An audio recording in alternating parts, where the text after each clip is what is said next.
Welcome, Impactful Parents. It's time for the Impactful Parenting Podcast, where I give you parenting tips and resources to make you a more impactful parent to your school-age child. I am your host, Kristina Campos. Welcome, Impactful Parents. Today we're going to be talking all about lice. Hello, my name is Kristina Campos, and I'm founder of The Impactful Parent, and I help parents of school-age children turn their chaos into connection with their adolescent. I am a mom of four, a teacher that has taught every grade from preschool through high school, and today I help moms and dads like yourself to navigate that exhausting, confusing, frustrating, and rewarding world of parenting. So welcome to The Impactful Parent. Now, today's episode is all about lice, and I'm excited to have a very special guest speaker. Her name is Irene Steinberg, and she's also known as the Lice Queen, but Irene is the founder and CEO of Center of Lice Control, which is a company on a mission to eradicate head lice in the United States through educating the public about prevention and detection, control, and treatment of lice. Now, she has already educated thousands of parents, and today I'm excited to have her on the Impactful Parent stage to educate us so that we can put some of these fears aside and actually deal with this issue if it comes into your home in a productive way. So I'm excited to have Irene here. Thank you for being here.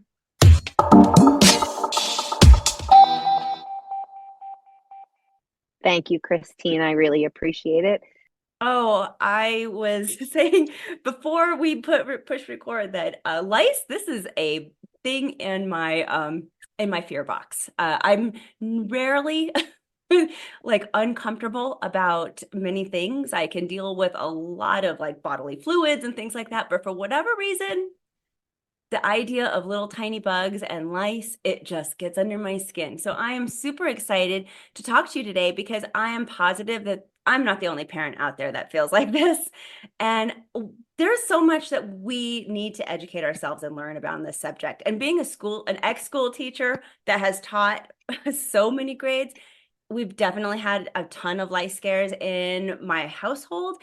And I just would love to, if this were to come into my house, be more educated about what I can do, what really is like I should be worried about and what I really shouldn't be worried about, and all the things like that. So let's go ahead and get started.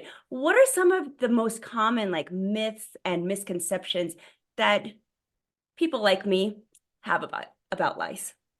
So two of the most common, one, head lice do not fly or jump ever. People swear that they've seen them fly or whatever, jump. Hair can fling things. So, imagine a hair follicle with a bug on it and you whip your hair. Okay, maybe that could happen.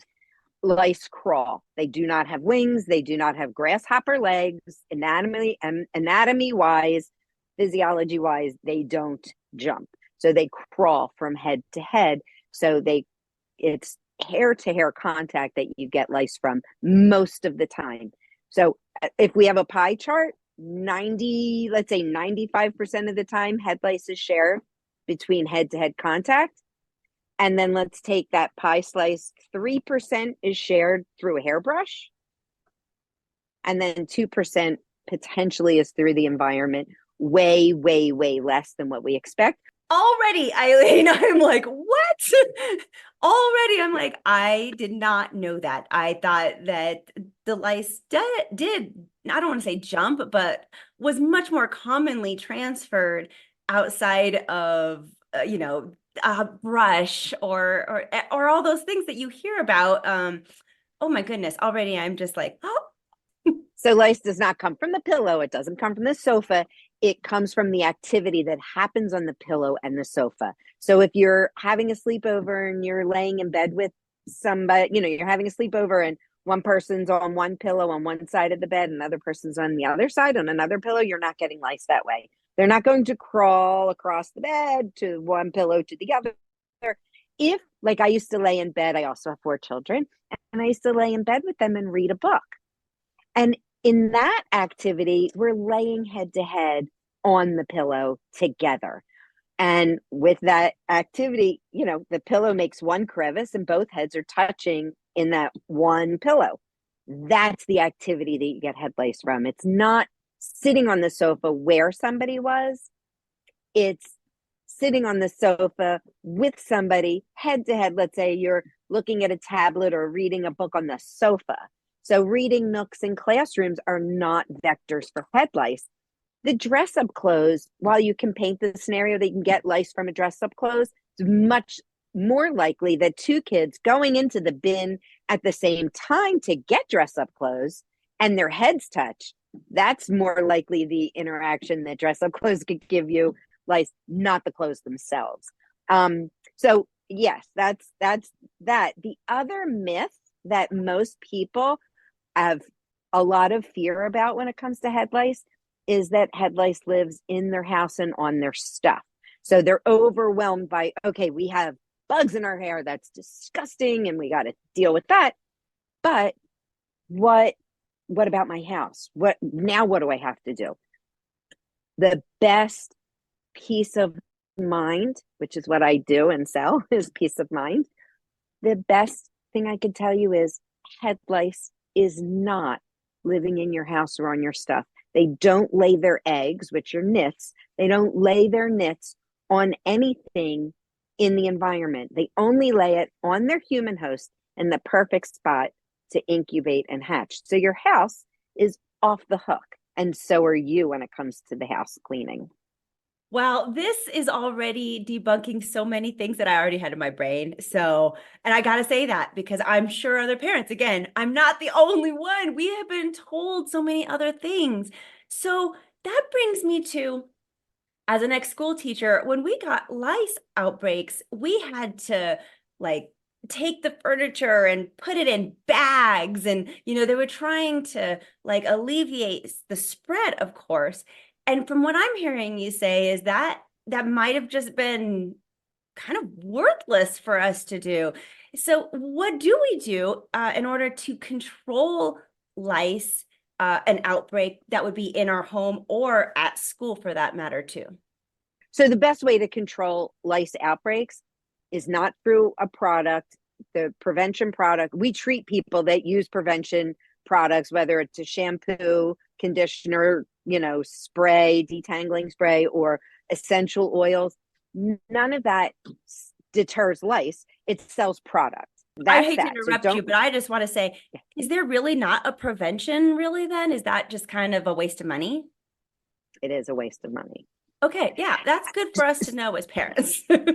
I tell people, if you like the aroma or you like how it detangles, use it for that. Do not rely on it for avoiding getting head lice. Because if you have hair on your head, doesn't matter how long or short your hair is, although the longer, fuller your hair is, the more of a target you have, so to speak. So that your hairdo, Kristina, that you have right now is like perfect for school. But you could still have head-to-head contact, direct head right up here. So, but the down long hair, that's, more of a target.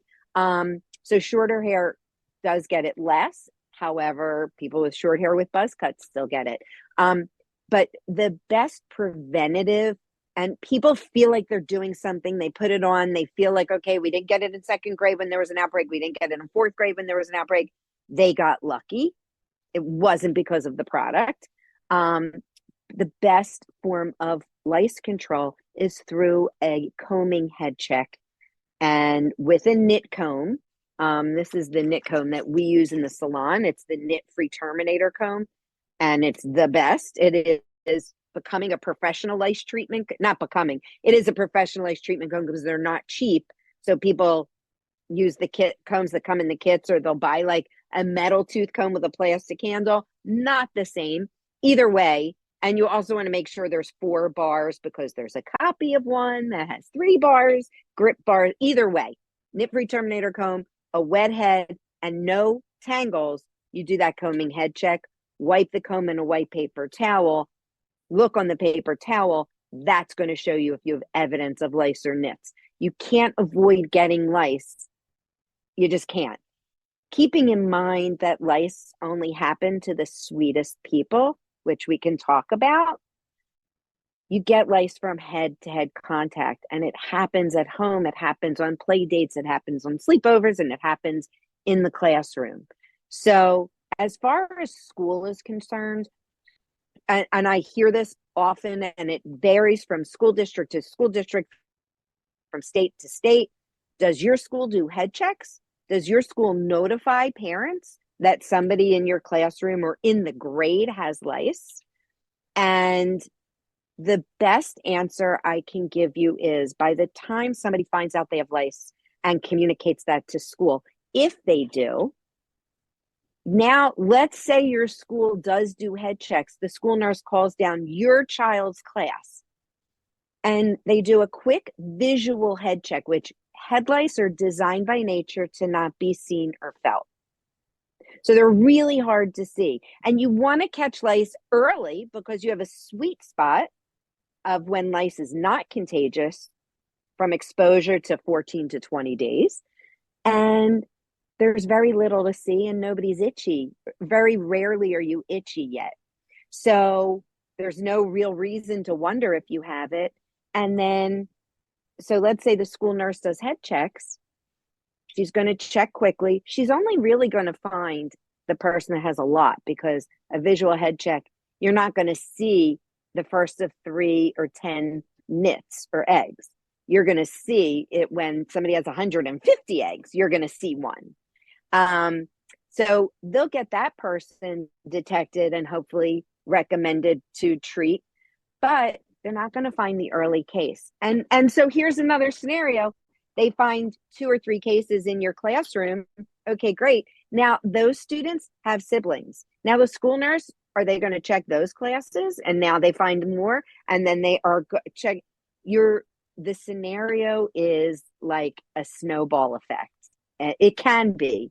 And school nurses and school districts are pulling away from doing these head checks because in their experience, not only do they miss cases, not their fault, very hard to see, but if they could check 3 classes today and tomorrow, 2 of those classrooms, now people found out that they have lice. And so now everybody's mad at the nurse. They're mad at, the school. They didn't clean the classroom. It's not in the classroom. So it becomes this crazy expectation for a school nurse to manage an outbreak for your class. So now you see the other side of it. They're not managing an outbreak for the class. They're managing an outbreak for the entire school. And that's an unrealistic expectation. So before we're waiting for somebody to communicate, before we're waiting for school to do a head check or to notify anybody, my goal is to empower parents to do the head checks at home so that they find lice at a really early stage. And now lice is not out of control, it's under control. Because if you find lice early enough, you're finding it before that person has enough to share. And that's lice control. That dreaded email. The dreaded email that says, we have found lice in your child's classroom. There are many schools that do still administer this email to the community. And at what point, what do we do then as parents? And what are going to be our first steps? In addition, how do we talk about this with our kids? Because you don't want them to go to school and either be embarrassed if they have it, right? But also make fun of somebody else who might have it in the classroom. And, kids, they can be very candid, very honest, and very mean about things like this. So how do we talk to our kids once we get that email? And then what steps do we take preceding that? I love that you're asking me this question, because here's one side of it. When a kid gets sent home from school and then this email goes out, or let's say they didn't even come into school that day, and this email gets sent, a lot of parents will say, out of their own fear, who wasn't in school today, to their child, who wasn't in school today? Who do you sit next to? Who left school early? Whose desk got cleaned? I've heard that one. And then what do you think your kids are thinking? What did they do wrong? Or why am I being like grilled? Because the stress that kids can sense from us, because they're brilliant, our kids, and they sense when we're stressed out, they are more likely to learn that lice is bad from these reactions. And then let's also take it a step further. Let's say you are that kid in first grade that you're scratching your head, your teacher sends you to the nurse. The nurse says you have lice. Now the teacher won't even touch your jacket, will hold your backpack with a, threefold towel. Like they're not even touching your stuff. Now this child is sent to the nurse or the director's office or the principal's or sitting in the office waiting until a parent can leave work to come pick them up. Then the parent is frantic. And then whether they go to the pharmacy and grab stuff to treat it, or they, go to a place like mine, the kid has been, by the time they come to the door of the salon, they walk in, it's like they're dipping their toe in the water. They walk in and they peek around. And I on purpose have, like recognizable characters from movies and TVs and books that they know all over my walls, because I want them to know that they belong where they're coming to get this taken care of. And it's about them, not about this stressful, crazy thing. The overreaction from parents teaches kids to be upset about this. It also, and what's so funny is sometimes, and this actually happened yesterday, there were a family and the kids were like, whatever. And there were two nannies, because of course the parents are away, and there were a nanny and a babysitter that were watching the kids for the week. And they turned into the children and the children turned into the adults. The kids were telling the adults, this is not, we're okay. We're good. This is not a big deal. So, you want to, especially if a parent has had personal experience with this as a kid and it was a really bad experience, their parent probably went crazy and cleaned everything and was on edge and was crying and was whatever the reaction was. Kids go anywhere from talking their own parent off the ledge, which is a beautiful thing. Parents don't always recognize it because they're so stressed. Or they won't tell their parent the next time they're itchy because they don't want to upset them. Kids know they have lice and they don't say anything because of what happened the first time. So we have to be really mindful of taking a deep breath. Good. Freak out, go into another room. I have taken parents and whispered them in their ear, said, your child is watching how you react to this. You're fine. You're going to be fine. Do your best to put on a suit of armor and kind of handle this, because it's benign. Lice is not a medical issue. You're going to be fine. It's just socially unacceptable, not medically dangerous. So you get the dreaded lice letter.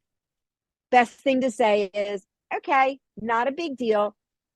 Even though in your head you're freaking out, to your child, okay, we need to do a head check because somebody in your class is very sweet and they may have lice, and we need to do a head check so that we know that you're okay and that you won't share it with anybody in the house or at school, any of your friends at school. So back to that peace of mind head check. For long hair, I call it the peace of mind ponytail head check. And for short hair, it's just the peace of mind like pompadour head check, like Elvis. But if you take a knit comb and run the comb through, you'll find lint, you'll find like fuzzballs, you'll find sand, you'll find food, but you'll also find a case of lice very early. And that's when you want to find it. So if you get that notice, do not wait. Say, okay, my kid's not itchy. Do not wait for signs of lice, because kids sometimes are only itchy at night. So you're not going to see it because they're scratching their head in bed at night. Some people are not allergic to the bug bite because we're not actually allergic. We're not actually itchy from the bug. We're itchy from the allergic reaction we have to the bug bite, just like a mosquito bite. Not everybody reacts to it. And if you take allergy medication, you may never feel it. So you may never get itchy. Therefore, there's no reason to check you until one day you scratch your head or you see a bug on the table or a bug crawls off of your hairbrush. So my point is, don't wait for signs of it. That combing head check will stop lice outbreaks in its tracks anywhere, anytime. And so what I'm hearing you say is that if you have a child of school age, just get one of these combs and do that periodic, what is it? What do you recommend? Once a week or once a month? Head check. How often do you do it? So Center for Lice Control, we're all about controlling lice, right? The life cycle, it takes 14 to 20 days from exposure for a person to really become contagious. They can be contagious very early on from exposure, but the life cycles every 7 to 10 days they hatch, and another 7 to 10 days until they mature. And a person is only contagious with an adult female louse because she is the egg layer. So by checking elementary school, I say check the twice a month. So beginning of the month and the middle of the month, because they're really, that's like the high, high zone of like getting lice, right? Like a lot of elementary school kids share it with each other.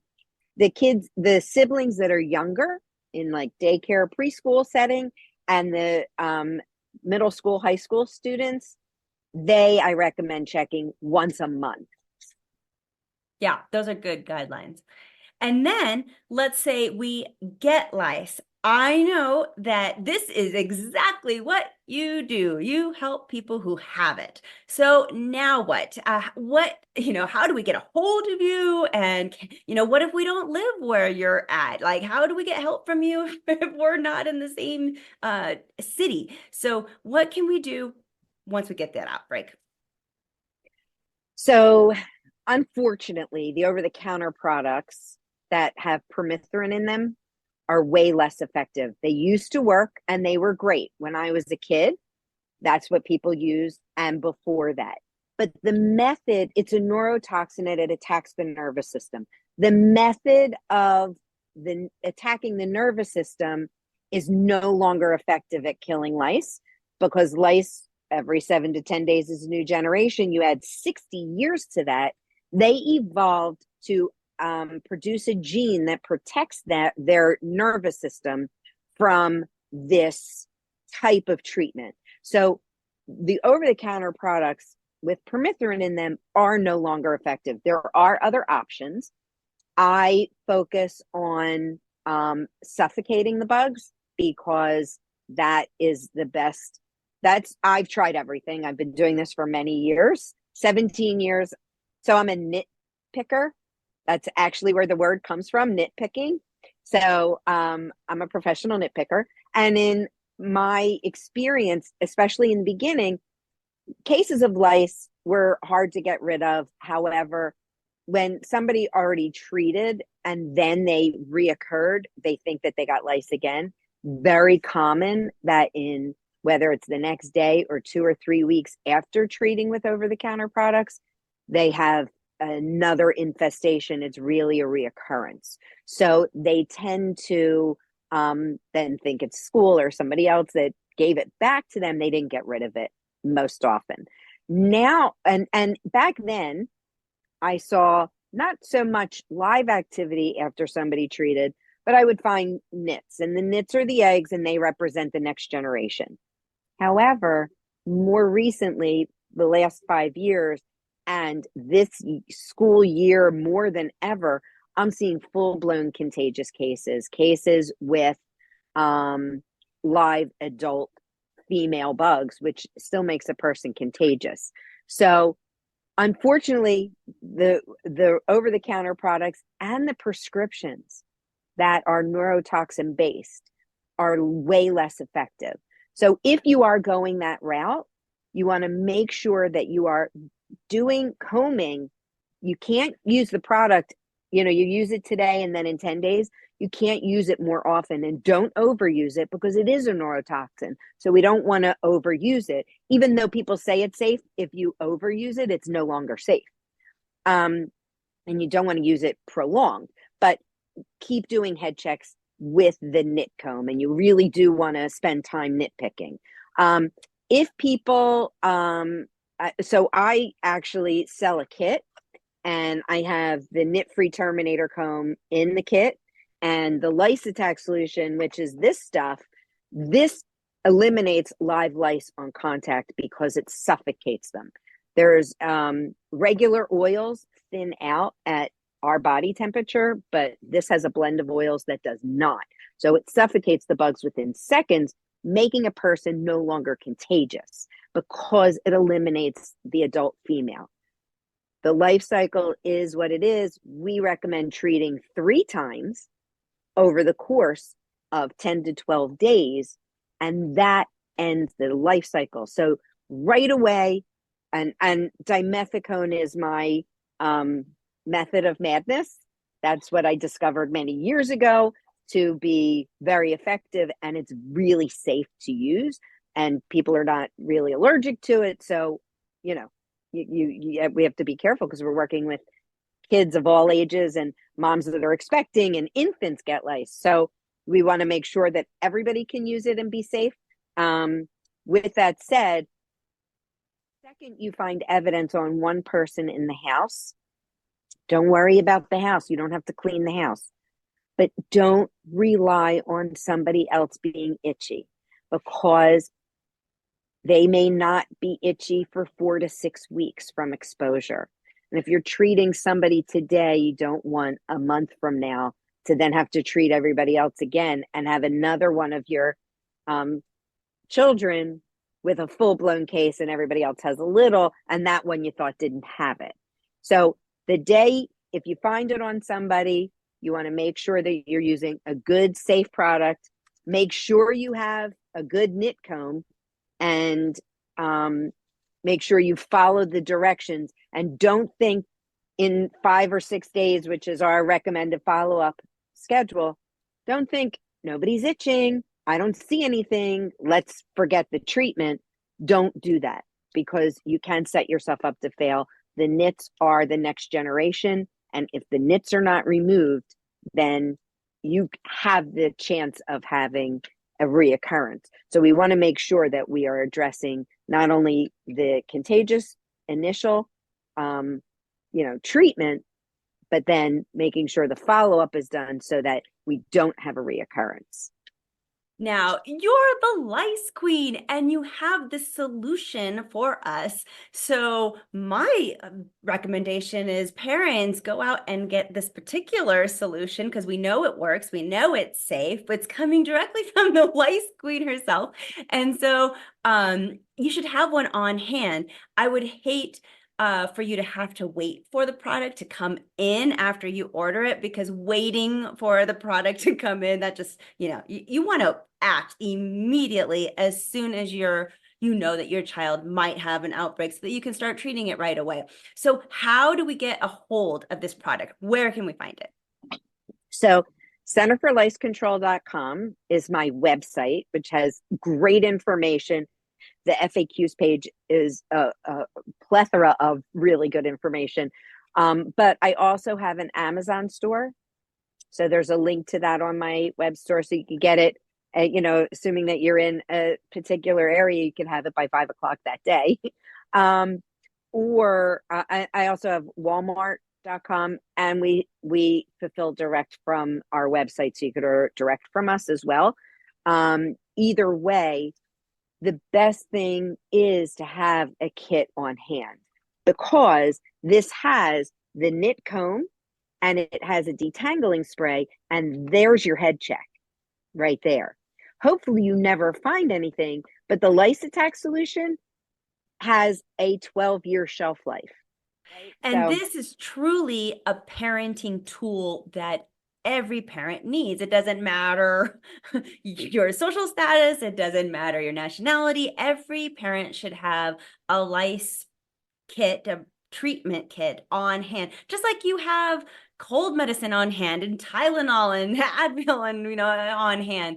Like you want to have these things in your house so when you get them, all you have to do is go to your medicine cabinet and grab it out, instead of having to worry about it. So definitely, parents, grab your lice kit. And of course, I'm endorsing this one here from the Lice Queen herself. So I really hope that you check this one out and go to her website. Now, one last question for you, Eileen. All right, we have lice, we're starting to treat it, but what about, we talked a little bit about it's not really spread through like items and things, but what else do I do? I feel like I need to wash some bed sheets or something. I mean, wow, give me something else besides checking and working right here. What do I need to do with bedding or chairs or, backpacks? Jackets, clothes, anything? So think of it this way. Head lice are only going to a place where they could lay their eggs and have a meal. There is nothing on a pillow or a stuffed animal or a jacket that will feed them or keep their nits, which are their eggs, warm and moist. So you really don't have to do a whole lot. The things to focus on when you have lice is the hairbrush, the towel you last towel dried your hair with, and your jacket, maybe if you have a lot of activity, anything that's cloth that has fibers. That's what you want to focus on. So anything that might be fleece or, like a hat, if it's cotton, you could put it in the dryer. If it's not, so it's the heat of the dryer. You don't have to wash anything in hot water. You can take the pillowcase and put it in the dryer. And interestingly, once you have lice, everything looks like lice. So you could see a piece of lint on your pillow and think, the pillow has lice. The pillow doesn't have lice. I promise you that if an adult female louse, which is pretty big and the size of an ant, right? Theoretically, if you see her on something and she's just sitting on the surface, she's probably dead or close to dying because their instinct is to be hidden and, not in open air. So open air with lice means that they're probably dead. So if there's a louse sitting on your pillow, I have gone to thousands. Before I had my salon, I went into homes and treated people. Everybody wanted me to check their sofa and check their pillow, whatever, all over their house. I so rarely found a bug. And when I did, if it was on the surface, it was pretty close to dead. So it's not in your house. So it's the hairbrush, pull the hair out of the back of the brush, boil a little bit of water and put the brush in the hot water. Take the water out of the microwave or off the stove before you do that, because you will melt your stuff. And that's the hairbrush. So that's fine. Don't share hairbrushes. Share other things, but not brushes, because that is the other vector for head lice. The towel can go in the dryer. You can put the pillowcase in the dryer. Any lovey or stuffed animal that you literally sleep on can go in the dryer. But in the case of my son's blanket, it was like, if it went into the wash again, it would like disintegrate. So that kind of stuff, if it can't withstand the dryer, put it in the freezer for a few hours, extreme temperature change, or put it off to the side for 3 days. That's it. So you don't have to vacuum the sofa. If you want to and you have nervous energy, go crazy. Have a great time. Do all of it, because nothing better than getting into nice, clean bed sheets at night with a clean comforter and a clean house, everything vacuumed. But it's not for head lice. You're not doing it to avoid the reoccurrence of product failure is why people had lice reoccurring. It wasn't because they missed something in their house. And that's a real important thing to like wrap your head around, because so many school nurses, nobody thought it was product failure. They think that you might have done something wrong in treating, or you missed something in your house, so it was your fault. Not your fault, but it was because you did something or missed something, because it's overwhelming. But it has nothing to do with that. It has everything to do with product failure. So yeah, it's not the house that you're missing something in, so you don't have to go crazy in the house.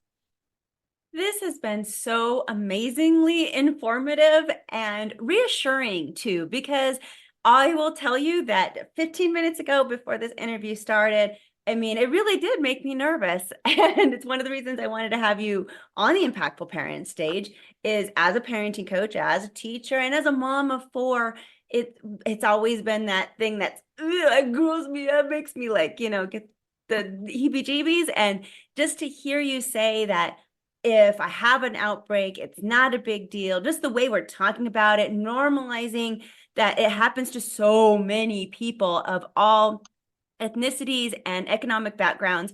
And it's not a big deal. We just have to be on top of it, try to be preventative with our comb as much as possible.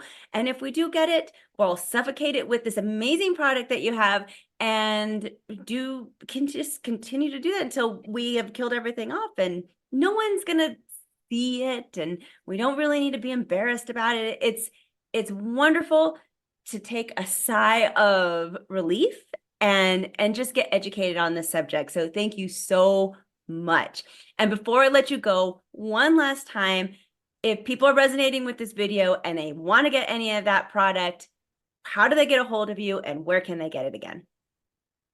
So the centerforlicecontrol.com is my website. And this is the professional lice treatment kit, making you the professional with the videos that we have. And our library is growing every day. The lice attack solution is non-toxic, safe for all ages. My youngest client was 3 weeks old and the oldest was 96. And expecting moms. So it's safe for everybody. And just recognize that you get it for all the right reasons. It's socially unacceptable, but you get lice for being social. So recognize that you get it from hugs and snuggles and working together, that only the sweetest people get lice. And it's a rite of passage anymore because there's just more and more of it because of product failure of the stuff we used to be using. And, communicate to people and have grace if you have it.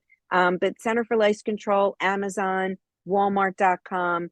It's actually under the name Kapow, Kapow, because my lice fighting superhero was my initial way of putting my products out there. And when you register with Amazon, you can't really change names because then you lose your history. So it's Kapow Professional Lice Treatment Kit and Kapow Lice Attack Solution by the Center for Lice Control.